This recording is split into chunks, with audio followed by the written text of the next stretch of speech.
we dive deep into the absolute whirlwind of Ugandan political Twitter. There has been a wild day of bizarre proclamations, arrest drama, and high-stakes family interventions. We're breaking this down name by name, reply by reply, tracking the narrative hack of what might be the most surreal political soap opera of the year. Grab your coffee. Let's unpack this. We start our timeline with the ever-opinionated Dr. Odonga over on X sets of the alarm bells by posting an image of Kampala Lord Mayor Arias Lukwago blindfolded with a cafe, hands held up in prayer. In this post, Otto right, I see Arias Lukwago being charged for treason in civil courts or court-martial and remanded to prison. All court applications for bail will just be pieces of paper. It will be a long episode.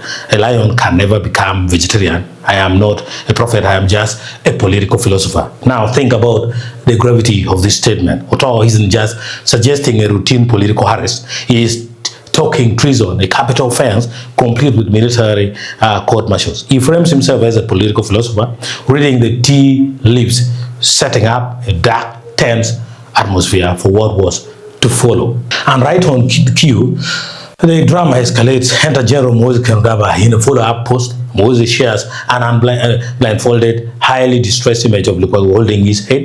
Muhoozi's caption goes completely off the rails. Today I will release this idiot to police. I have run out of diapers. Never test me again.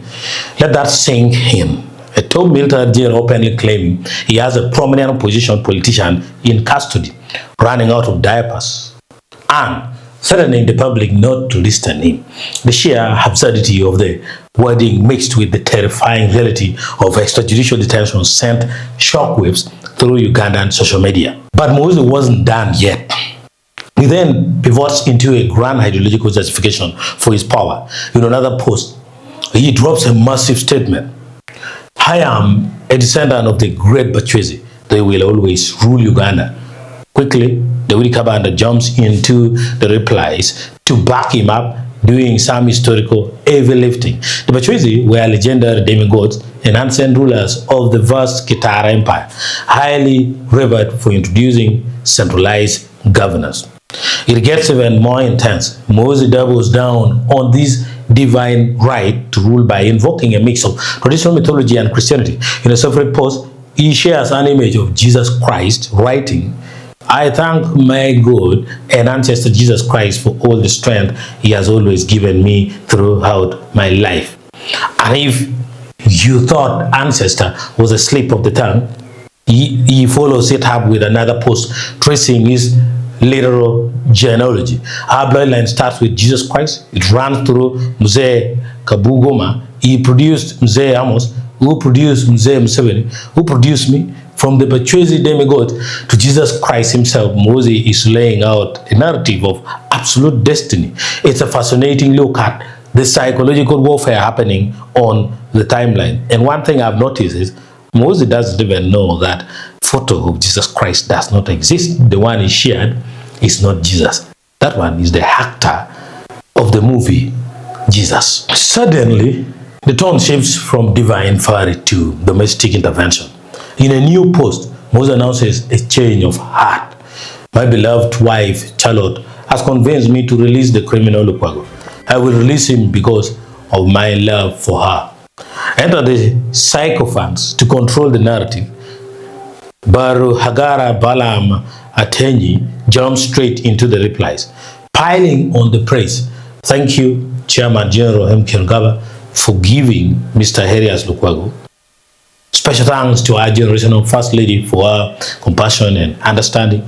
He even quotes scripture, blessed are the merciful, for they will be shown mercy. That's Matthew chapter 5 verse 7. So the public narrative being painted here by the regime's calm is one of a benevolent king being softened by his compassionate queen. A beautiful story of marital love influencing statecraft, right? Well, not everyone was buying it, and clearly Balaam just took down Janet Museveni from that position of being the First Lady. Now this brings us to the final grounding piece of the puzzle from Tubbs. Tubbs is the prominent anti-corruption activist, famous for exposing Speaker Netamong's dealings. While Muhoozi and Balaam are spinning tales of romantic persuasion and divine mercy, Tubbs cuts straight through the noise. In his post, he writes, after the intervention of the Hanko that stays in Gulu, the former Lord Mayor, Lukwago, is about to be driven to Central Police Station in Kampala and will subsequently be released on police bond without charge.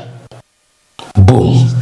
There it is. Tubbs blows the lead off the "my wife convinced me" narrative. He explicitly points out that this wasn't about Charlotte's romantic influence, it was the intervention of the Hanko that stays in Gulu. For those tracking Ugandan politics, the powerful uncle residing in Gulu is none other than General Salim Saleh, President Museveni's brother, and arguably the most powerful backroom broker in the country.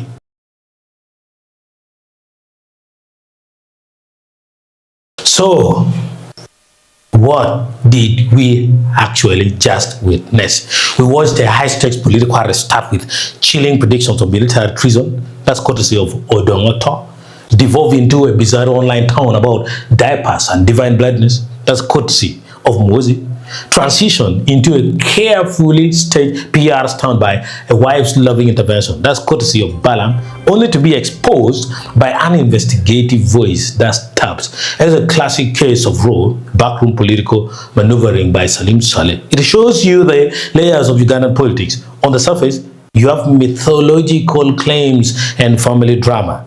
Underneath, the same old AV hitters calling the shots from Gulu, ensuring the system doesn't completely spin out of control. What a time to be alive on the timeline.